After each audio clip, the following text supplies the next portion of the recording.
And today, I don't even know if this is going to work. I got you in the headphones.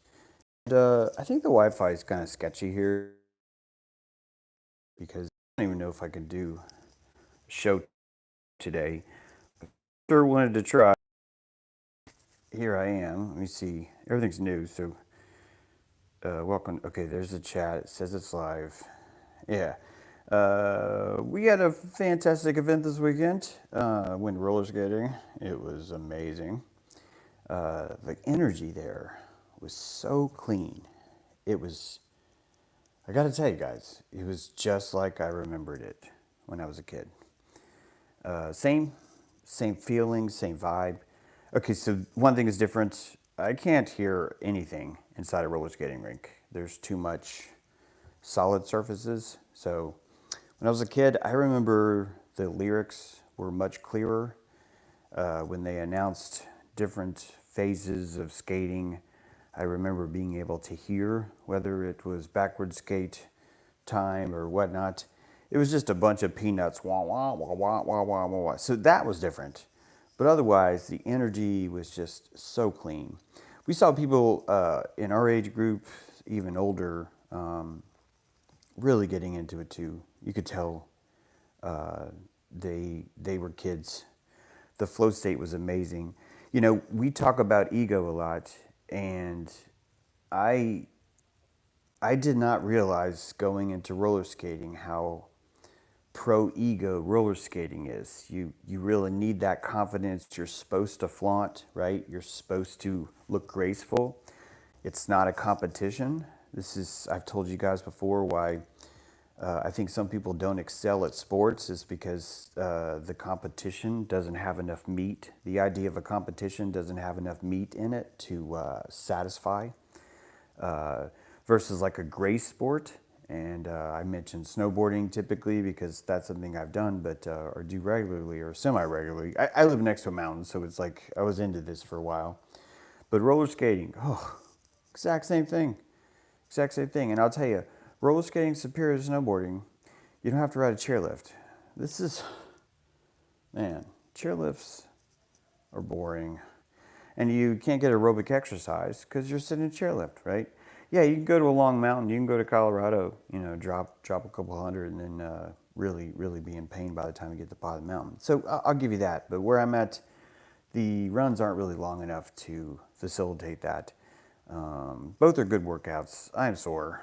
I've fell quite a few times, but I was really working on my posture. Like I could feel myself gripping my toes, like the bird spirit that used to cling to perches a long time ago was gripping its toes before. If this stream ends up being sketchy or broken, this is good. I need to know this. So let me know if it is. Oh, thank you, Cindy. I feel like I'm glowing. It's been this is a beautiful, powerful place, and being with people is always superior than not. So we can smell each other and whatnot. So yeah, really great time. I'm in this weird zone because I went through the wormhole. So now all of my possessions fit in a bag, you know. So yeah, it's a good mode for me. I'm not saying I necessarily prosper in it, but I just enjoy it. I enjoy that mode. So I'll be here till the 15th, and I would love to know that I could stream. And you know, if the connection's good. So if you didn't read the inscription, this is mainly a test for that. Assuming you can hear me okay and the audio's okay. Great to hear. Thanks, Ace. Appreciate that. So, but if not, then there's another alternative. It seems like Zoom might be better because it's more of like a phone call thing. And if so, I might just host a few streams this week, but just on Zoom. So if this quality of stream is not good enough. Also, not to bore you guys with this, but I'm also going to see if I can upgrade the bandwidth here. But it's a DSL. I think, yeah, Non's in the house. He joins us this weekend. We were playing around. We just got to call him because it's remarkably slow. But it might be good now, and yeah, that's good. That's great. I'm in the back room here too, Richard, so I am right next to it, which is fine. This isn't actually my space though, so streaming here, I feel like I'm intruding. It's just right now the person that uses this space is not here. So there'll be, if the stream does work, the times will be sort of janky. Hey, did you guys see that Miguel released the Astronois talk, the philosophy of reality? He released that yesterday. You probably saw it because I've tried to publish it, but I don't have it published on my channel. So if you missed that, it came out yesterday, and really stoked to show it to you. No one's ever seen that before unless you were there, unless you bought the event. So that is new content for you. Patrons, I did not release it. So Miguel sent me a copy like a month after we did it. I was so embarrassed over my performance that I didn't want anybody to see it. And I just watched the performance yesterday, and although I'm still embarrassed, it's not embarrassed for what you might think. I'm not embarrassed because the show was wrong. In fact, listening to it, I think I pretty much nailed it. Except for my huge thing that I'm embarrassed about, which is that I set an alarm on the podium to give me a 10-minute warning that my time was up and I had to wrap it up. Excuse me. I went into that event trying to deliver a philosophy of reality in under an hour. And I knew for a fact there was no way that was going to happen. I tried to trim and shrink and trim, and I did. I think I had about 500 or so slides that got condensed before the show, finally down to about 115. And 115, if you do the math, is about a slide every 30 seconds. And that doesn't happen around James True Live, right? Slides can take like 20 minutes sometimes. So I went in knowing that I wasn't going to get through it all, but relying purely on this alarm to trigger. So I was going to just go as fast as I could, but also maybe skip some stuff. But see, I'd already cleaned out all the slides. How do you skip slides that you've already siphoned from 500 down to 100? This is like 2 or 3 years. It's actually more like 40 years of work, but just like 2 or 3 years of like, the kind of stuff you normally see from me trying to condense that into an hour. It was hard. It was hard. So the alarm didn't go off, and Miguel had to sort of like hook me, He had to hit the gong, and he had to interrupt me and say, hey man, your time's up. I felt horrible for that. Miguel and I are friends. It's nothing like he couldn't handle that. The dude's smooth as silk. So it's not that. I just feel like I fundamentally really let him down. It also made him kind of the bad guy because I wasn't finished, right? And then the really embarrassing thing happened. Oh. And this was on tape. And I've forgotten. This was so embarrassing. I tell you sometimes that we hide behind one embarrassing thing for another embarrassing thing. So Miguel says, hey, your time's up. And it was. And I was like, oh my God. I started making excuses. I said, oh, my alarm. And you know what I did? I fucking did one more slide. Keep in mind, there's a lot of speakers at Astronois. There's some big names there. There's a lot of meat to distribute. It is not cool to be late. It's just not. It doesn't matter who you are. This is etiquette 101, right? So not only had I gone over, not only had Miguel already given me 5 minutes over on the hour when he finally, because I think he was trusting me. He was like, well, James knows what he's doing, right? I mean, he probably was doing that. And here I was. This is why it was so embarrassing. Major ass crack on my part. And then when he cut me off, I was embarrassed to end because I didn't feel like I had gotten to like, let's put this thing together and see what happens, right? And so I did one more slide. And I didn't need to do the slide. It was a slide about mixed coadal. It wasn't even like crucially that important. I think I was stunned. I was stunned by my position because 10 minutes, I thought I was going to have 10 minutes and I didn't. So I didn't release that thing. I not buried it like I didn't want anyone to see it. I just tried to move on and apologized to Miguel later. I mean, he was nothing but gracious about it, but it doesn't matter. I feel like I kind of blew that. That was the second time I spoke at Astronois. It is an amazing event. The Theosophical Society America is it's a castle, basically, a literary, esoteric, hermetic castle of books. Many a great person has been in that hall, and I'm one of them. So I enjoy being in that, basking in that flow. I take it.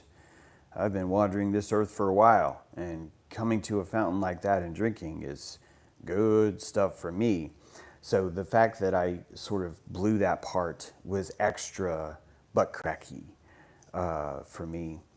I told Miguel later how grateful I was for the opportunity, and I emphasized that even if you find that it's time for other speakers to be at Astronois, I'm just forever like on cloud nine from that experience. So it might even be a better use of prana to to even give that slot to someone else, maybe who hasn't tasted that kind of honey, So because speaking there twice is pretty freaking dope. So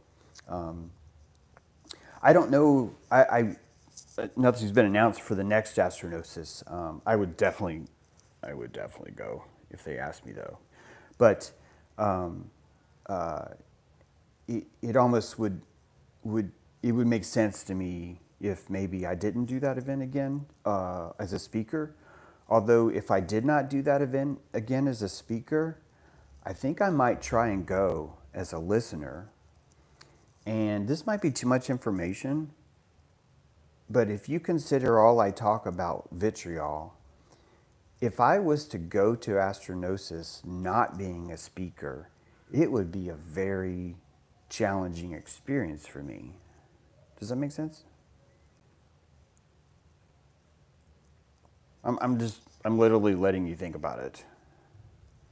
Can you compassionate me to kind of see what I'm saying? That the amount of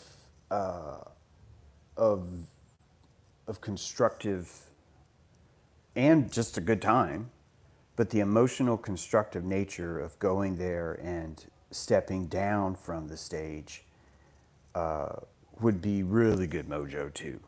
So I've thought a lot of, you can probably tell I've thought a lot about this. This is how much Astronosis meant to me and does mean to me. But with it coming out yesterday, I just figured I'd just talk about that a little bit. Also, we're testing the stream. Let me see what people are saying.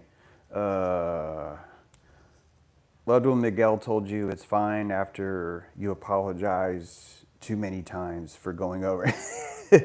Yeah, okay, so Jay must have been there. You mentioned your alarm like a ton of times. Okay, that's what James True yeah. So that was the raw me. Yeah, and I do run out of time a lot, but I really was trying for that one to, just to really, really get that in sync. But all this said, guys, I got about, I think, okay, so don't quote me exactly. No, go ahead and quote me. I'll be wrong. I can afford it. I think I got maybe 20 slides that finish that finish the philosophy of reality. And I have them here. Do I have them here in this room? No. I didn't want to ruin it by trying to deliver it over this stream and have the connection be bad. So you're seeing the plot unfold here. I was thinking that we could try this stream, see how the quality is, and or maybe even maybe Wednesday, instead of our semi-typical patron Zoom, we could go over those slides again. Or if this connection's going to be okay, then I think what I might try next time is doing a stream from the laptop, and I could show you those slides. It'd be good because, you know, you're still coming off the philosophy of reality, so a lot of people might have that content still fresh on their mind. Seeing it, great stuff. Oh, thanks, Ajax. Don't be at all. It was great. You did need twice as much time, though. Yeah, I really did need twice as much time. I think that I could have done it in 30 minutes. I was already skipping a lot. In fact, some of the comments from that, you know, were like, hey, you didn't mention a source here and there and stuff, which is totally fair. By the way, tetrachromancy, just look that up. If you don't believe me about how I told you women see electricity more than men, I generalize this. This is a very generalized statement. It's not every single Y chromosome sees electricity and every single X chromosome, every single X chromosome sees electricity and every single Y chromosome doesn't, right? I sometimes I skip those things and I try to think about the Y as like two little balls and then there's like a dangly Y down here. I'm pretty sure that's right, although I'm a little bit shaky about that, but I'm almost positive that's right. I started talking about genitals and I forgot where I was. Forgot what I was talking about. But yeah, so there's more stuff to go there. I have no idea. It feels like I was right in the middle point and just forgot it. I've never seen a speaker with lots of juice to share. Now go over. Yeah, yeah. It's if you can't fit within that time slot, it's kind of like batty audio. But so like Jake Casa, a great new friend. He's been building these videos you guys might have seen, these shorter videos, and we've been kind of going back and forth. But really, he's done all the work. But he's like, you know, taking little bits of live streams and creating video with it and putting some AI in there and a little bit of music and a lot of editing. Really, I'm just so impressed with that. Really, it's a blessing. He just showed up. It was great. But he's been trying to recycle some of my older clips back when I was doing it on a laptop. And when I was live streaming on the laptop, the fan would come on and basically just ruin the audio. I think he's actually figured out a way to fix that. He tried a lot. I've tried a lot. But that laptop fan is just so, and it's like right next to the mic. So anyway, the point is that even though a lot of that stuff is good nuggets back then, to me, as long as the audio is that bad, it doesn't matter. It doesn't matter what it says. Some of you might disagree, but I know how this works. I know how this works. The dissonance of the bad audio. It's only bad because there's so much good audio out there. If you want to blame someone, blame all the fucks that are giving you clean audio. If everybody would put a laptop fan next to their microphone, you guys would love my older stuff. You'd be like, oh, this is quality. This is gold, right? But no, we got to have clean audio, right? You see how it's not my fault. But it's in reference to Miguel. I'm saying this because I was telling Jake, who fundamentally is right. Hey, this older content's really good, and I'm fundamentally telling him, if it doesn't fit in this little slot, meaning that the audio is clear, it doesn't sound like the audio is bad. That's an emotional limbic thing that's being put into the content as you're listening. It doesn't matter. It doesn't matter how great it is. And I think that's how I look at Astronois too. It doesn't matter if my presentation was super or amazing or entertaining or effective or any of that. If it doesn't fit in that square, you failed. And I like failing. I think if you're not looking at your failures, you're not seeing them. And I don't see failure as a loss of calories. It's not that. So, you know, these are different words. James, why are you redefining words? You might have noticed there's like pretty weird angry people in the comment section too. Maybe some of you guys don't even notice that, but I mean I do. But yeah, a lot of that too. That stream really made people mad. You'll see a lot of objectarians in there saying that I'm causing a mental. It's funny. There's like a mental health crisis in America, and I'm being accused of causing the mental health crisis in America because 5 years ago I started suggesting that maybe objective reality isn't real. So love the math on that one. But you know, I told you before, time could run backwards. I could just be making this shit up, you know. Kind of makes more sense that you would start with the everything, and then your roots would penetrate into the past and become the seed, instead of the seed turning into the everything of the all that is now. But, you know, tomato, tomato, right? Tomato, tomato. Yes, after working on stage with all the energy, it's a challenge. Yes, you get it, Amanda. That would be a challenge for me, because it'd be like, well, wait, how come I'm not on stage, or how? And I feel like I always have that in check. I mean, not when I say always, I feel like I usually have that in check better than the average person. I'll put it that way. And I only think it has to do with just as a growing up from like second till 10th grade, I just had a lot of stage time, like more than I needed. I don't really feel like I don't feel like I'm missing out by having that kind of witness. I think that if you don't have that kind of witness, this is why we have mods. This is why mods lose their shit if I have to fire them. Because when you have that position, you have a sort of a sometimes one-way witness circuit. And that one-way witness circuit, if you have never had that before, it's very titillating. It's very dilating. If you've had it before, you actually, from my perspective, you actually miss. You don't like that one-way circuit because you just like life better when it's not. So, I love peepholes, as Renee says. You know, all the peepholes are. I'm here for the peepholes, meaning, and I don't mean this like magnanimously or like, you know, Mother Teresa sort of thing. No, I just purely, and just have fun. They do weird shit. They say weird things you weren't expecting. It's harder for me to say something I wasn't expecting. So the peculiar algorithm that we discuss is very strong when I see people. Nimrod's equation is people. And the key to get me to build a tower is just to have more people.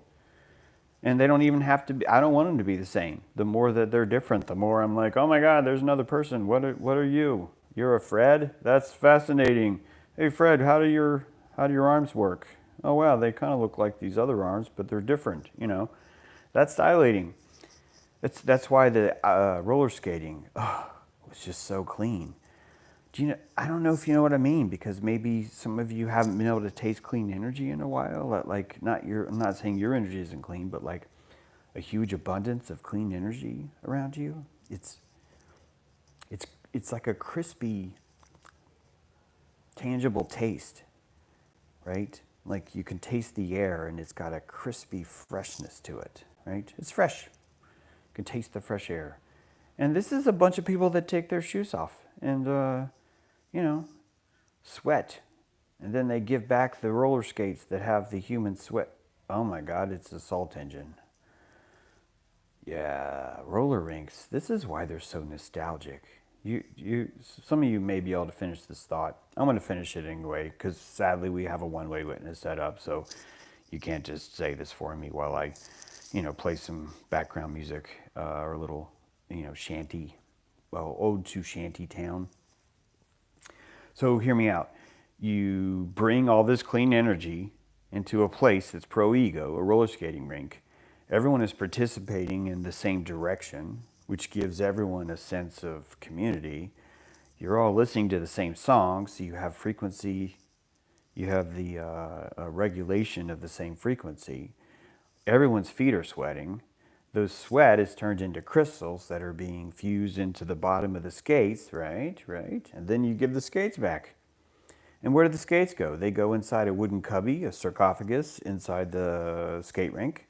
They sit there, and all that memory is stored in the wood, all the wood paneling, all the asbestos, frankly, right? Hey, None of us are too good for asbestos. We know that. All the materials that you would find inside of a skating rink are really just storing those crystals. If you and I were aliens, and we could be, we could be, maybe this is how we do it.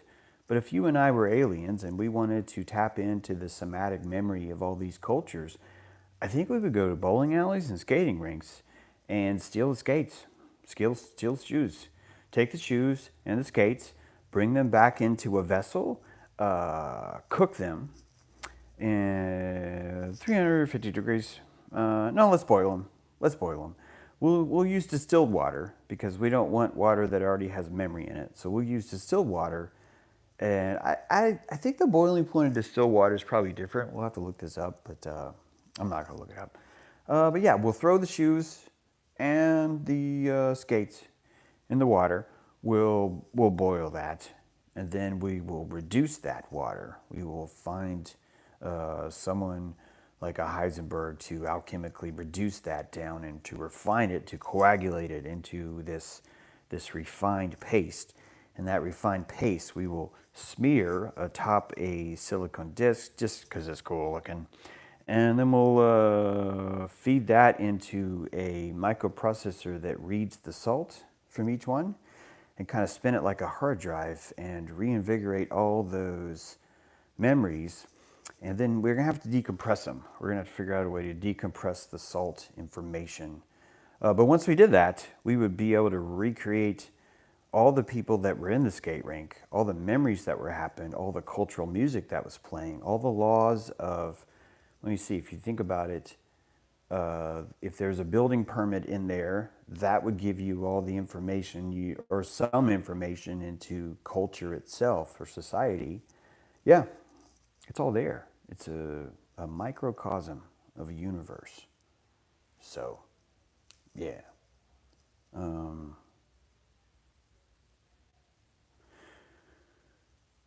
I'm just reading the comments here.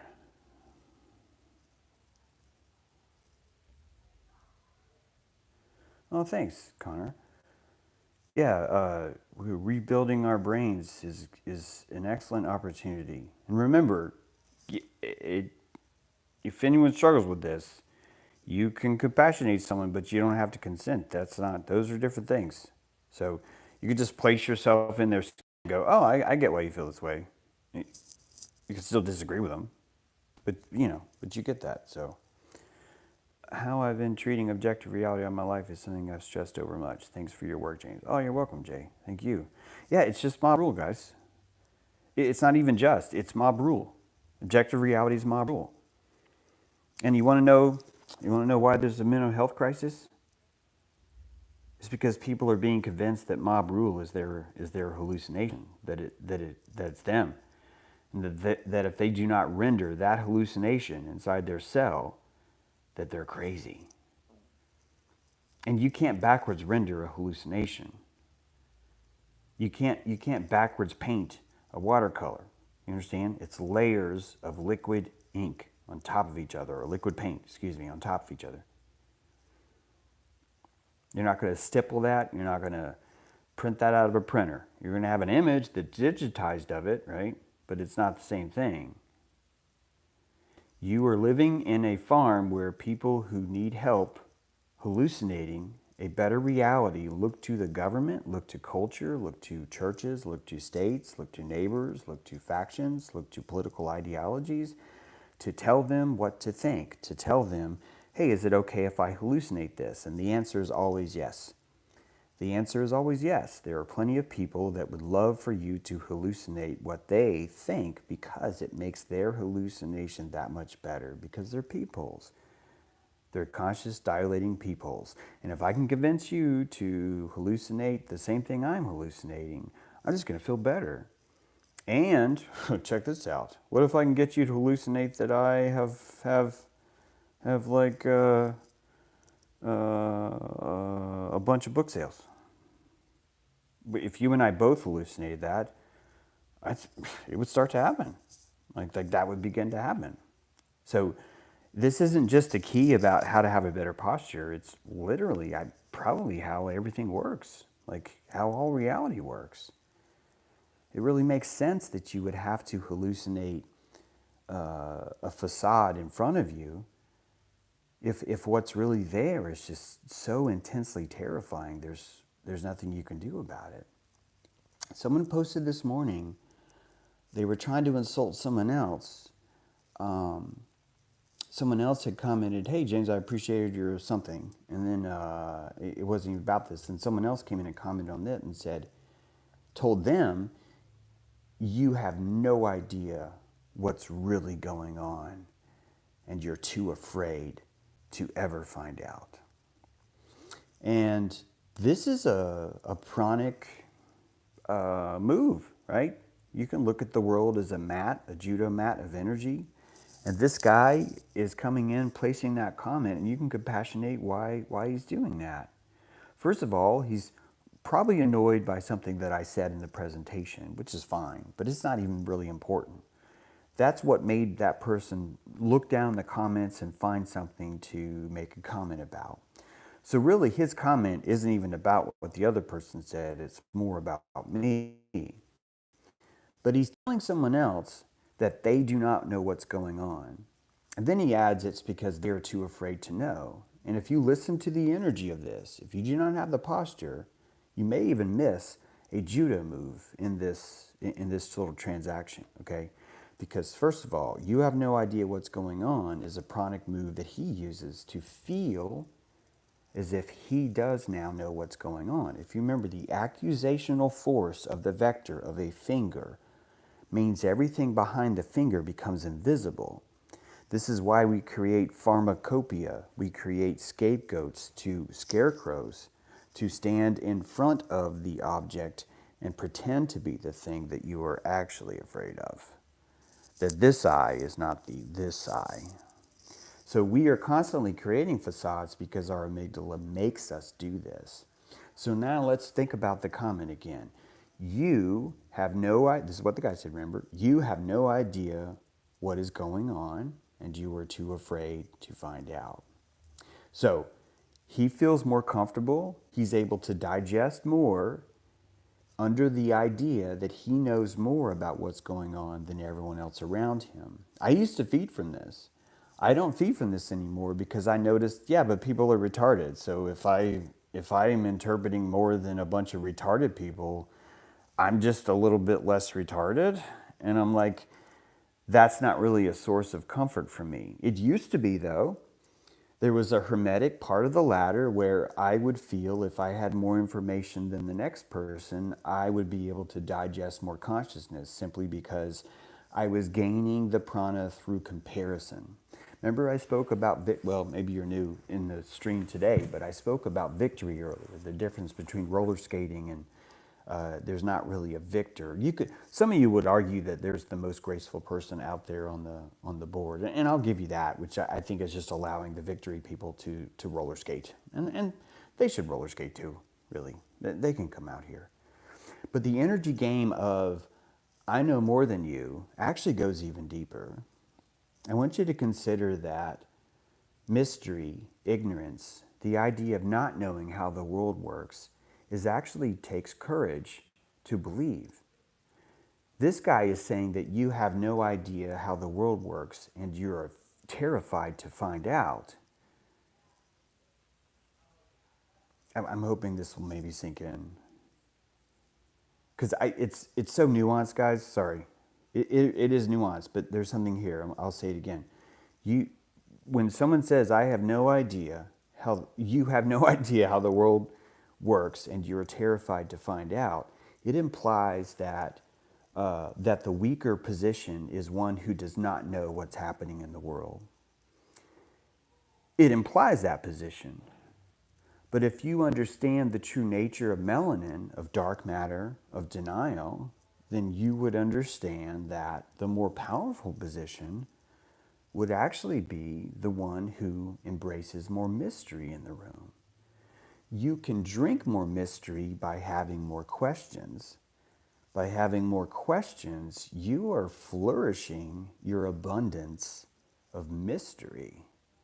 You are flowering the flowers of mystery because you can afford to produce flowers. You know how expensive flowers are. If you don't know, try being a plant and saying, I want to turn my genitals inside out and put them on top of my head and salute the sun.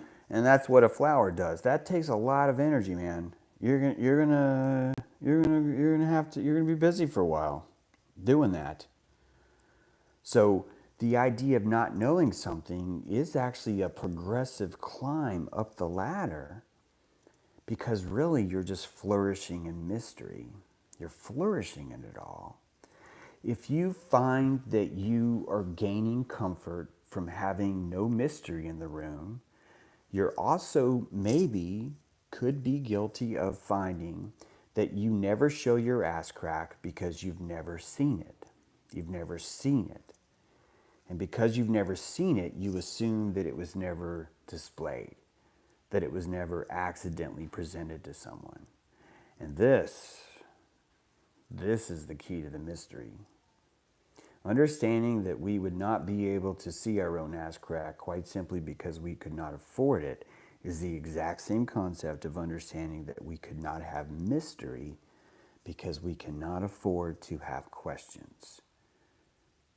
The richest neighborhoods in the world, their yards are full of question fountains. Just questions. Bubbling questions.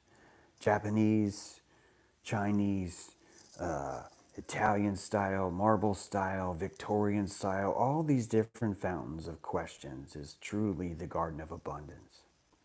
It's not answers, it's questions. You know where you find answers? In a trailer park. You didn't know that, did you? Do you know how confident you are when you live in a trailer park and you have a four-wheeler?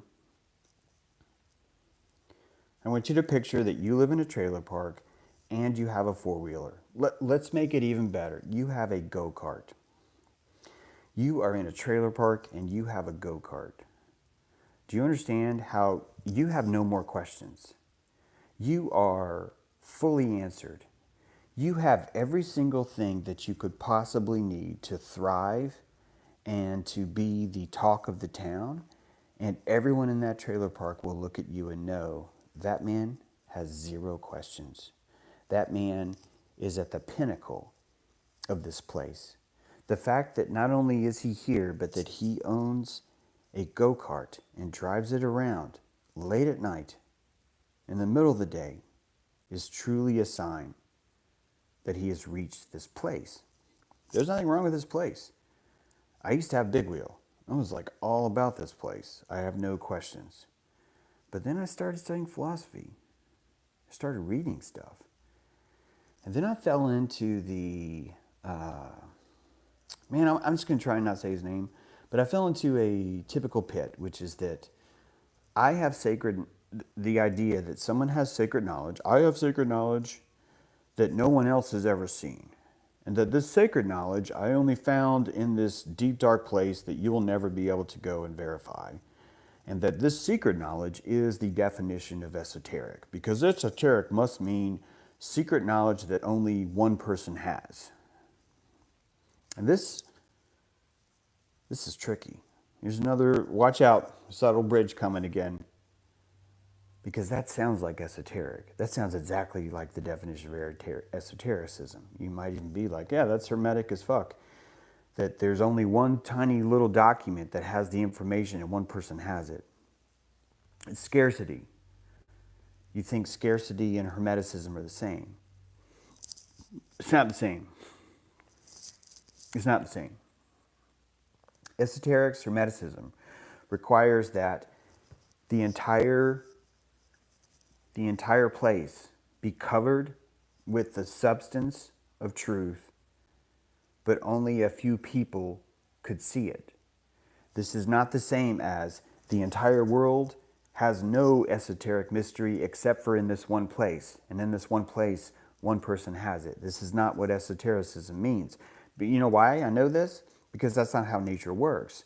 Nature never ever works in a singular. Imagine if there was only one piece of gold in the world. Imagine if there was only one diamond. It doesn't work that way. If someone tells you this is the only diamond, they are lying to you. That's why I didn't want to say anyone's name. They are lying to you. They're lying to you because they do not understand this other meta idea of esotericism. Is it still esoteric? Sure, but it's scarce. It's scarcity. It's monopoly, scarcity. Esotericism, Hermeticism is not monopoly, nor is it scarcity. It is, I'm going to think of the word. It's a chosen kind of thing. And probably the most profound thing about this is that the chosen ones find the esotericism in the everyday world, but do you know who makes them the chosen ones? Is themselves. They choose themselves. Some of you are like, I didn't know we could do that. I'm like, I didn't know we could do that either. But in that little box where it's like, how do you verify, who vouches for you that you can come behind the sacred curtain? Remember, go to page 2. Scroll down. Okay, right there. Where it says, who vouches for thee to come behind the sacred curtain? I put my own name there. That's what I did. No one caught it. I went up to the desk. I was terrified, expecting the maitre d' would see it and be like, "Oh, you're going down." The dude wasn't even at the desk. I went to the desk. It says, "Leave form here." It's like, okay. And I put the form there, and I just waited.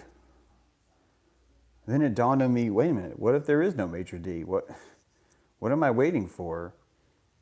And then I was like, should I just go behind the curtain? Like, is that it? I picked up my application again. I looked, went back to page 2, and I was like, who vouches for you? And I thought about it. I was like, yeah, I do. I vouch for me. Why do I think that that's not? It doesn't say you can't. It doesn't say you can't put your own name. The other dude said you couldn't put your own name. That dude over there said you couldn't put your own name. All these people out here said you couldn't put your name, but they're not behind the curtain. Go figure. And so I'm just sitting here just like, yeah. And I tried it, and guys, I'm still here. I'm still here. Am I as deep behind the curtain as maybe you might go? Probably not. You could probably go even deeper. I'm just comfortable here. This is a pretty cool place. So you're gonna need ego to do this. You're gonna need to go roller skating. You're gonna have to go roller skating. It's the only way this is gonna happen. It's the only way. I can hear you fine. Great. Hi, Nancy. This is good to hear. This is great to hear.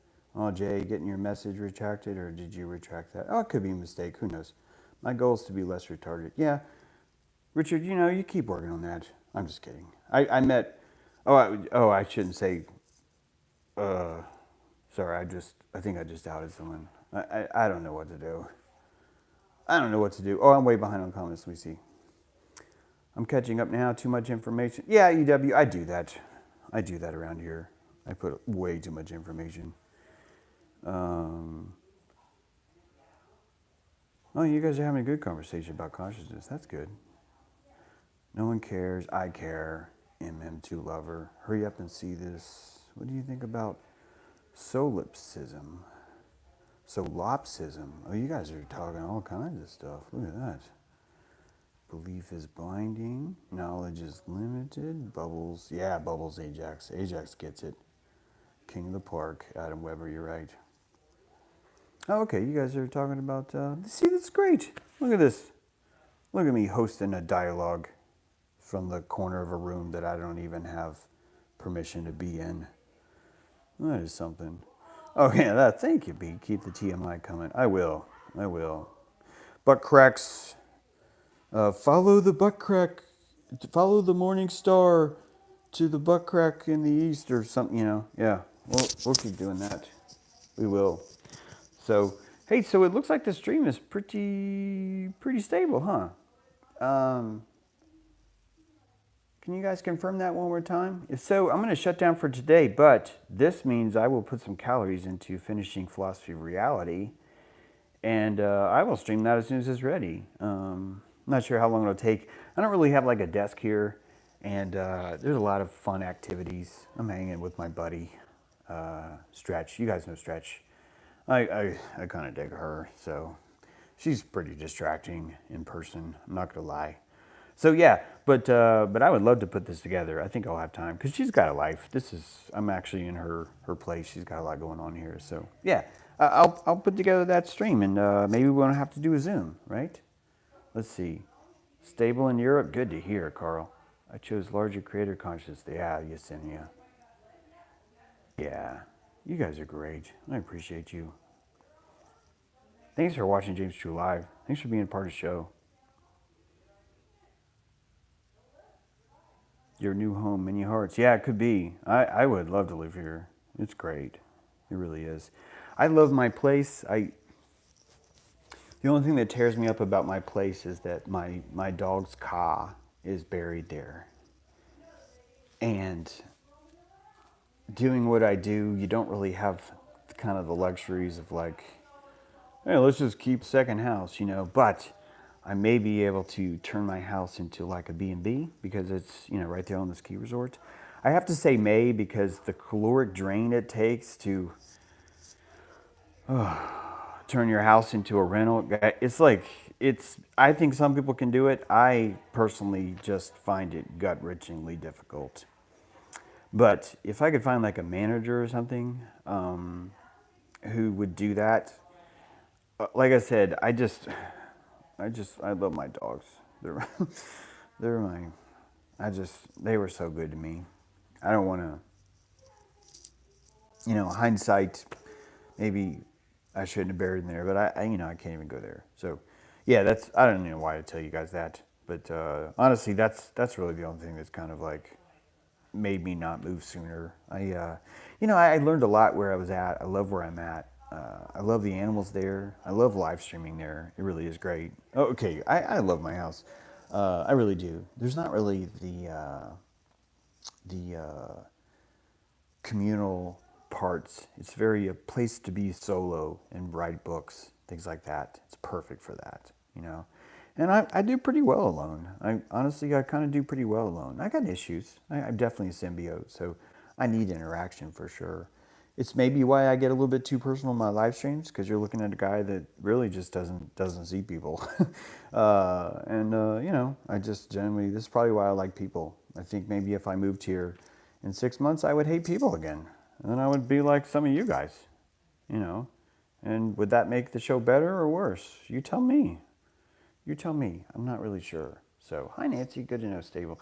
Yes, certain injuries playing elsewhere. It's understandable. Yes, thank you. Thank you. The call of your dogs with you. Ah, thank you. Yeah, Renegade. Schooling me. You're right.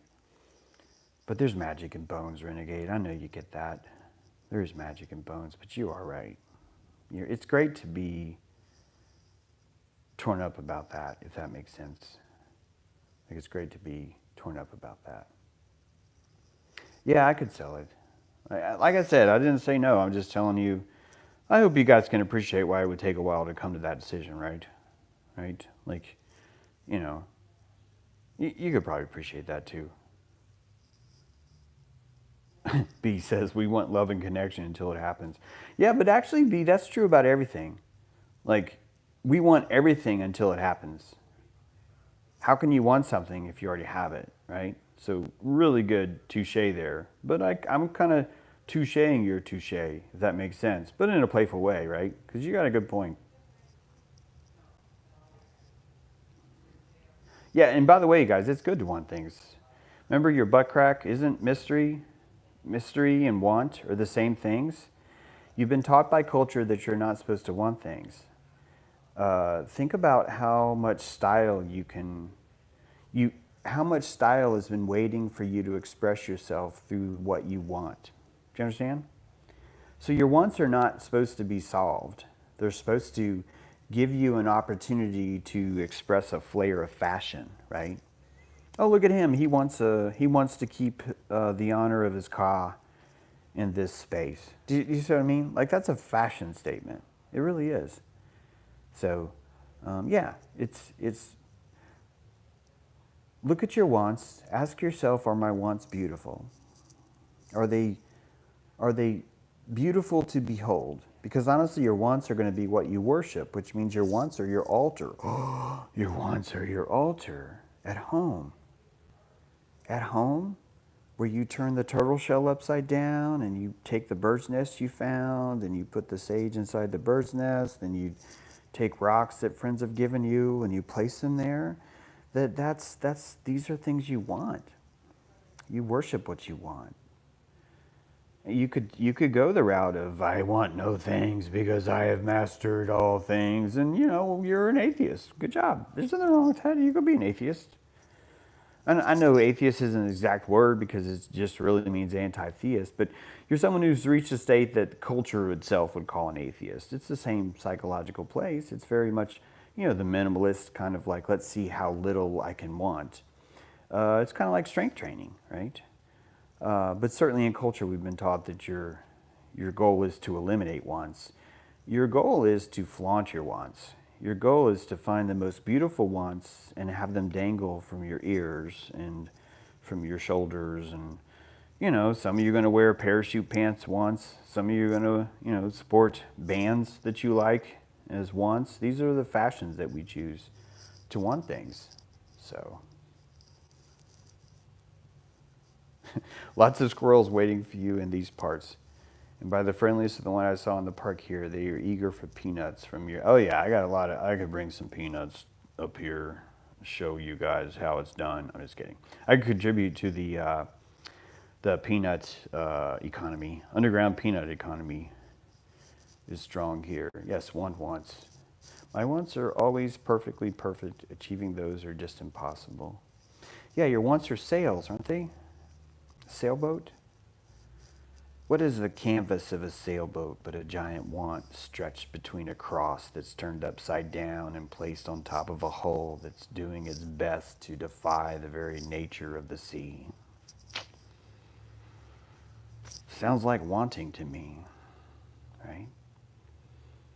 So many wants and desires are found above the salt of the sea, All of our dreams to travel across great distances came from the sailing of wanton across the sea.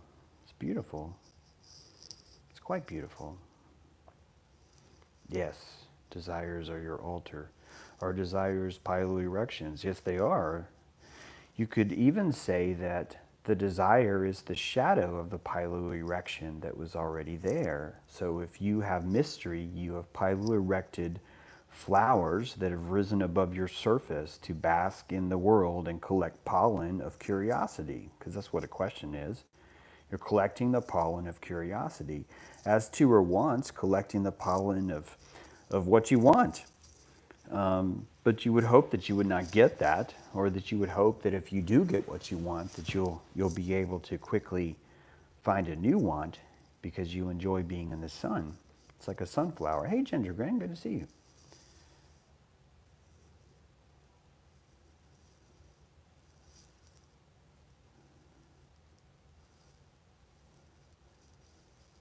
A lot of mystery in the butt crack. Yeah, I see that. Just reading through comments.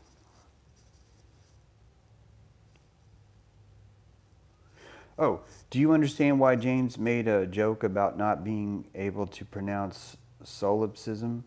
Do you think it was a joke?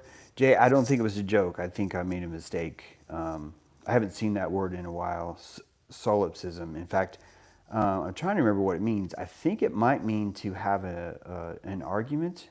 I don't know if it's necessarily, does it mean argumentative? Or does culture take that to mean argumentative? I hope I'm showing you guys, how cool it is to not know what a word means, or to not have assurance about what a word means. But I think that's what it's been a while. I would look it up, but I'm afraid that I just don't know how to do things on the phone. Another thing is that if I do get the laptop hooked up, I think I got this little like live stream traveling kit that should allow me to show slides, but my phone would be the slide show, and then that would plug into the laptop if that works out. Let's see if someone has told me what that word means. You can say it however you like. It's the belief that you're in the center of the world, I think. What is the paranoia of people? Actually, I think you guys are just having a nice deep conversation here that I'm not going to be able to catch up on because of the The one-way nature, you know what I mean? The one-way nature of stuff. We could do would love to do a Zoom though with you guys if you want. Means you are the only being that matters, I think. Okay. Solipsism.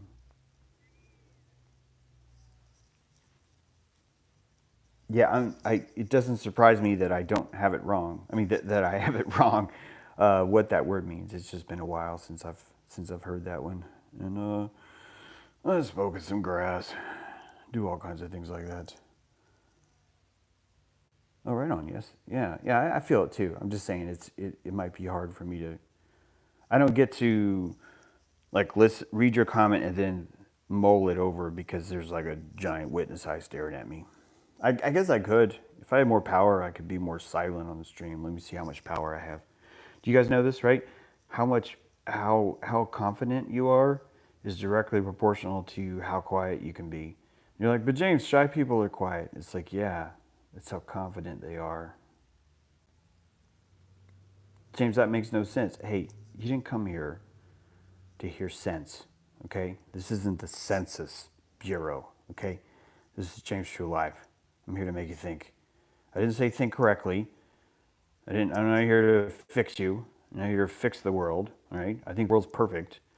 A lot of you guys are like, how dare you say that? How dare you say the world perfect?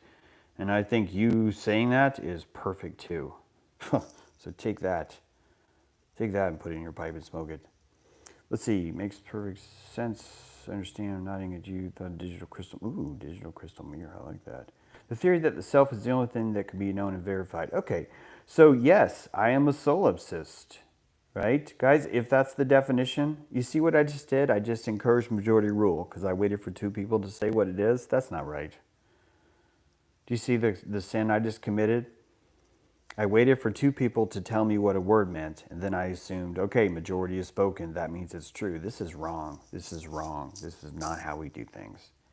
And I'll be even fair. If I was to look it up, I'd be doing the same thing. But we do have to understand that language is a mob rule invention.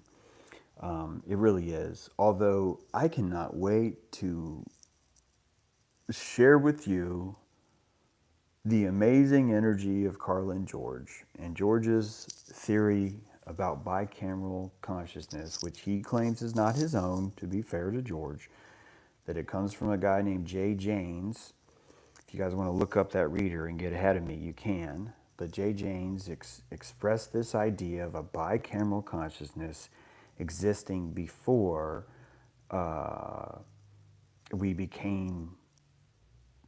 Basically picture that because both sides of your brain have a language center, and that we tend to think that I don't like using this word because it depends on what handed you are, but I think that Janus uses this word. He's allowed to use it, but like your right brain has the language center activated and your left brain atrophies it. I'm saying I don't like calling that because if you're left brain, it would be different than if you're right-handed. If you're left-handed, it would be different than if you're right-handed. But the point is, the bicameral mind has two language centers in it.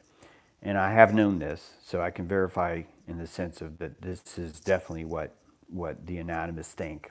And that when you're born, one side of that language center comes online and the other does not. It atrophies. And that James, his work's been around a while, this is all brand new to me, so I'm telling you something I don't even know yet, but George just blew my mind with this, and I want to get it out because I don't want to forget it. Explores the idea that animism itself might be the second language center when it was online, implying that civilization came from the atrophy of our intuitive language center. I didn't say your intuition atrophied. I said that your intuition's ability to use language atrophied. Now you could say this is horrible and do that. I'm not saying don't. I just want you to know that when I saw that, it reminded me of how our olfactory is shut off when we're born. That we just in our code, as soon as we're born, we shut off the roof of our mouth, and that these things are probably related. And that we're shutting off the intuitive language center because we do not want to be able to see everything. I've told you before that if you could truly smell the truth in the room, you would not want to be around people that are the size of an orangutan. Anyone who has that kind of muscular capacity, if you truly smelled their entire being, it would be quite proper for you to not be able to digest in the same room with them, to not feel comfortable in their presence. The energy of all of the different agencies that are inside of you are all not necessarily distinct personalities, but they're distinct octaves of personality. And each of those could come online if the conditions are met right. Sleepwalking induces violence. You've heard of this. Alcoholism induces violence. You've heard of this. And I'm not saying it's just violence, right? Some people are happy drunks. What is that? You're zippy toe teching, you're unzipping the outer layer, and the other layer is allowed to come out. You are not going to approve of me based on your ability to judge every single layer of agency inside of me, because you would find them offensive. The idea is that when you zip up your final zippy toe tech, you have achieved a commandeering of your emotional state. And the only way I think that we've been able to commandeer our emotional state at this early age is to atrophy our ability to talk about it. If you cannot use the words to convict the person who cut your tongue out, that person would go on to be innocent. It's kind of similar, except for you're doing this to yourself. It doesn't have to be negative, though, because the huge gain we get from this is society, is culture. We're able to sleep really close to each other in similar apartment complexes. We're able to park cars next to each other, share mailbox place, even though the mailbox is different, but we can stand next to each other while we get mail. We can get close to each other in line, which I'd prefer if we gave each other more space, but whatever. We cram into each other next to plane rides, which honestly is quite not satisfying for me. But still, we find each other because we're able to shut off this language center. Isn't that interesting? I'm not saying that's the only take. George just told me this to me yesterday. I'm still sort of like ruminating on it all, but this is why I love having these gatherings. It's such a great opportunity to hear these ideas, and they're not even new. This guy's been around a while, so can't wait to learn more. We'll be talking about that more too.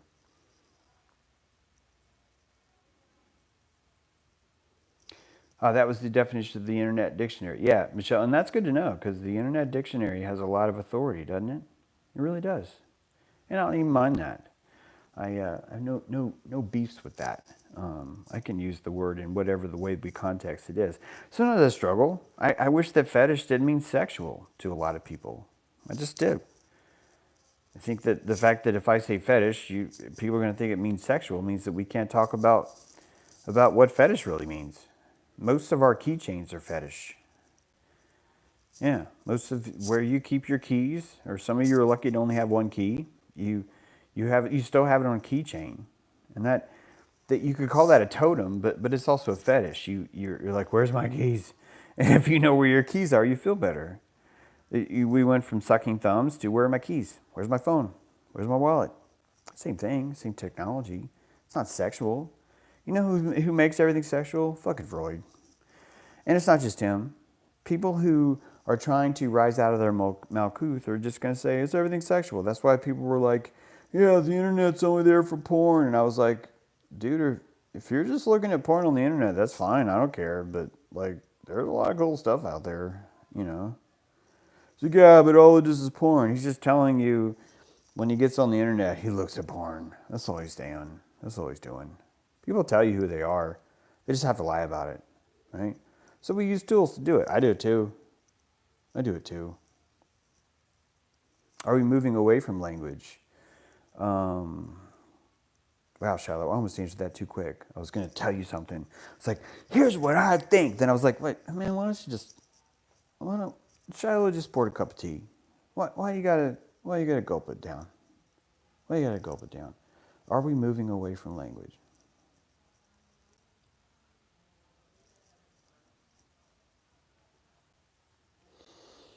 I think telepathy, if we call telepathy empathy, then we could stop calling language language, and we could call language empathy. And then it would all just be compassionary telepathy, compassion empathy, telepathy. Compassion empathy is probably a little bit easier to say on the lips. So are we moving away from language? Yes and no. Yes, yes from the, although I think you're ahead of your time on this, Shiloh. I don't think we're moving away from it yet. I think that the digital language is showing you the power of multi-threaded language existing on a similar wavelength. So the signal comes in and it has a energetic signal because of the amount of electrical propulsion it takes to move something across a copper wire. So that's one language. The next language is if you break that energy into a system of spaces and digitize it and count longs and shorts, then you have a binary, and then you take, and these are called packets.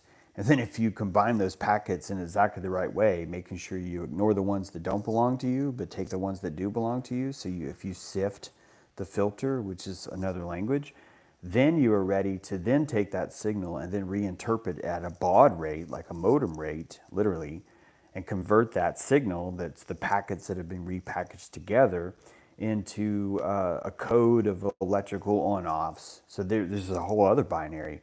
And then once you get there, then we can filter that up through machine language, through Fortran, through all the other esoteric levels of language that lead us to our language now. So in a way, language is becoming multi-threaded. And at the same time, the more multi-threaded, it's almost like it's turning into Avatar, those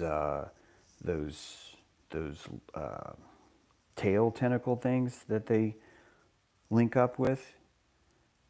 That all of those strands would be these different languages.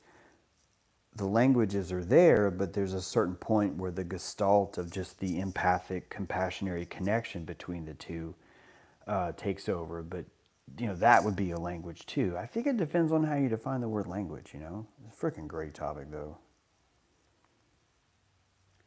Okay, EW's clarifying. He said it's not TMI. That's good to know, EW. That's good to know. Yeah, Carmen just said it just a lot quicker. I think yes, if we learn to understand correspondence. Yeah. By the way, Carmen and I are doing an interview Wednesday. Looking forward to that. My cats are absolutely not moving away from language. Oh, wow, Adam, what do you mean? My cats are absolutely not moving away from language. Man, what does that mean? Oh, man, what does that mean? Okay, Brad just said something deep, guys. Let's see what he said. Most times people tell you who they are by telling you who they think you are. Yes, nailed it. Most times people tell you who they are by telling you who they think you are, right? Well, let me tell you who you are, and that's them telling you who they are. I completely agree. Can't lie if you don't speak. Tucson Dawn has said you can't lie if you don't speak. I think this is correct, and it's an opportunity for me to play devil's advocate and say, I think that you can how do I say this? When you are in a silent beholding, when you and someone else are, let's say you meet a new friend and you are really wanting to impress this friend, they're really wanting to impress you, you guys are having a conversation, then suddenly a silent period appears, a lull in the conversation. Because you just met, lulls are much more tangible. They're much more important in the scheme of things. They carry a little bit of bite to them. And we do not know the bite because we do not fully know ourselves. So in that moment where you are co-creating a silence with someone, oh, that's a good way of looking at it, right? When you're co-creating a silence with someone and it feels involuntarily, you're also taking off your clothes. You're revealing a deeper level that you would not be able to see through the words that are blocking the picture, right? The words are stopping. These are words, and this is not. So the silence is revealing everything. In that reveal, I think you feel betrayed. When you feel awkward in silence, you feel betrayed, I think. And when I say betrayed, it might not be the perfect word for this, but you feel betrayed because the silence is leaking all of your truth into the room honestly. And the words simply cover up the honest leaking of your authentic self. So we don't like silence necessarily because we feel that we are betraying ourselves in that silence. This is good stuff, I'm telling you. You may not hear this, but in my mind, I am hallucinating that what I just said is brilliant. So we'll go with that. But there is something to that. It really is. I look for those opportunities. Those are the red pheasants that really give you an opportunity to sense yourself, is when you've met someone and you're watching how well you perform or how poorly you perform under silence. More importantly, this is probably the number one way of stalking someone, of Vulcan mind melding someone, is to give them silence. I did not mean this in a mean way. Not that there's anything wrong with that energy, but it's like, this is not a stern sort of ignoring someone. If someone asks you a question and you do not answer, you are not wiser because they feel awkward, okay? We have established a system of rules where if one bird says something, you're gonna bird something back, and this is, you could say that's mind control, but you could also just say this is just symbiotics, that the energy of the recall requires that you respond, and that's not really going to be good enough for this. I'm talking about when the natural cue for something to be silent comes up and you hold that. You hold that because you're not uncomfortable with the silence. And you're not uncomfortable with the silence because all the things that you are leaking, you already know who you are. The butt crack is strong and you are fine with it. You want someone to see it because you don't want to deceive them anymore. You don't want to set them up that you're going to be able to provide a paradigm that's not possible for them to live in, if that makes sense.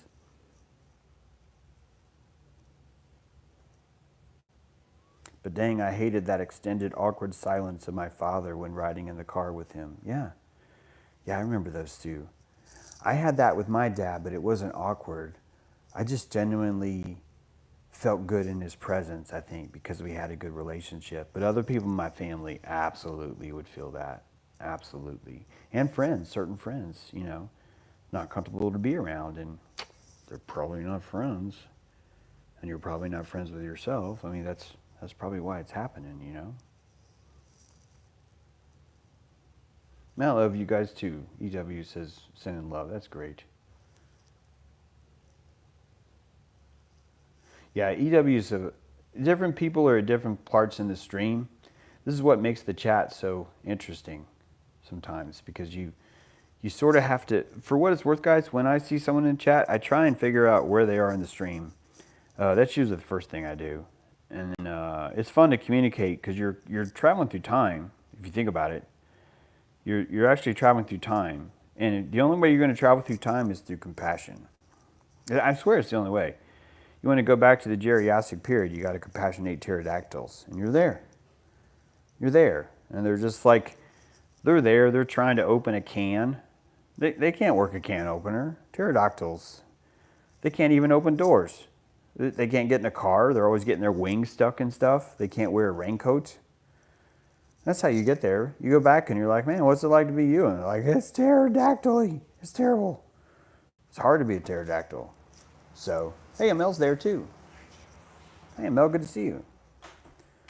I roller skated in my dreams. Oh, nice, Pi. That's great to hear. I was expecting that I would be doing the roller skating in the parking lot, and I didn't. And I was like, why am I not doing that? But I didn't skate all day. So they opened at 7, skated for about 2.5 hours. I will tell you, though, that I rarely stopped. I just couldn't stop. I was having too much fun. And I fell like 4 times.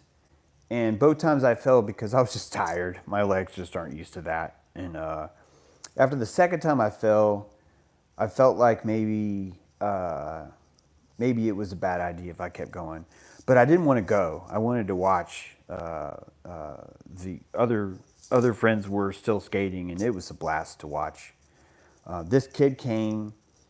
We were talking in line. He was trying to convince the lady that he was 18 because during adult skate, he wanted to go out and adult skate. And so I think Renee asked him, well, when's your birthday? And he goes, 2003 or something. And, you know, I schooled him. I was like, look, if you're going to do this, you got to just say the year. You got to be fully confident, right? I was trying to tell him how to break the rules. And, you know, like an hour later, he came by and I was done, but I was like watching everybody skate. And he reached out his hand to give me a high five, and I didn't see it. I didn't see it. He came by so fast, I was, you know, doing my thing, and he stuck his hand out, but I missed it. And for like 30 minutes, I felt like, oh my God, I've destroyed the universe. This guy was reaching out for a high five, and I dissed him. This is the same kind of silence. I felt like I had lost energy because I missed an opportunity. I didn't like hate myself, but I could have. This would have been one of those times where if I did hate myself, I could have really flown in about, this is why people don't like you, because you don't pay attention. You know, you could have totally gone there. I went there a little bit, but not really. I was having too much fun. But I knew we were leaving, and I was trying to like look out there and see if I could see him again, maybe give him another high five or something, you know, like extend it. I really wanted to. It was too perfect of an event, and I was like, man, this is a tough one. And everyone decided we were going to go. I felt like it was unrequited. I was sort of letting it go.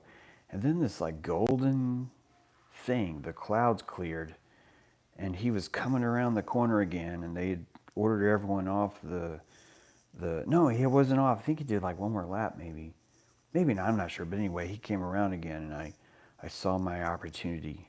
Even though it had been like 35 minutes, I reached up and extended my bravery, right, and stuck my hand out, and I got the 5 back in. So that was dope.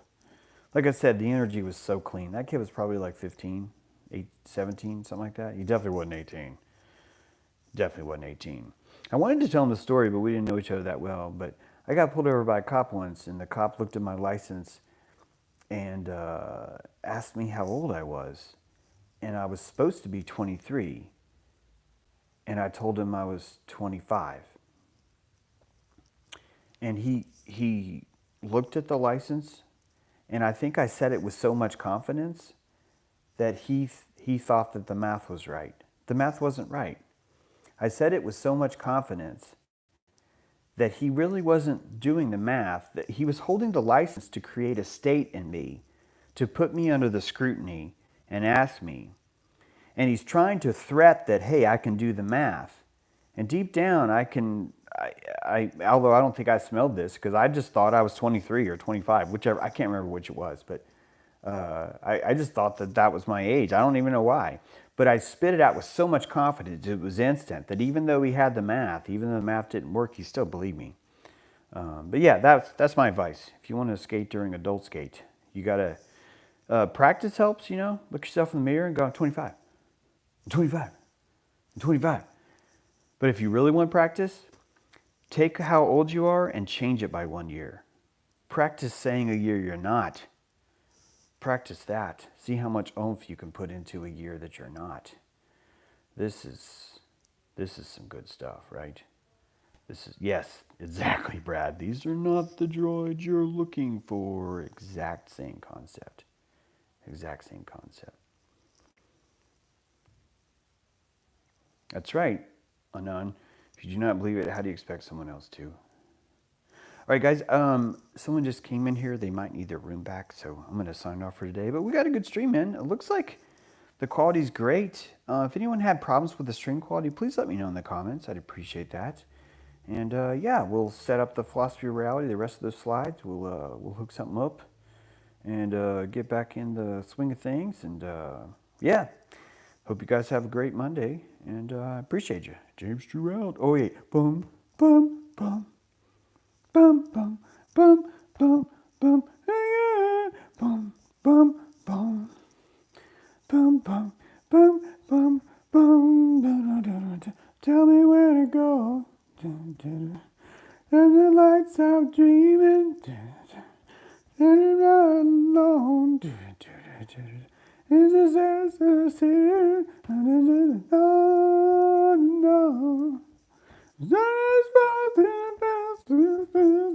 no. No. How's this? Is this good?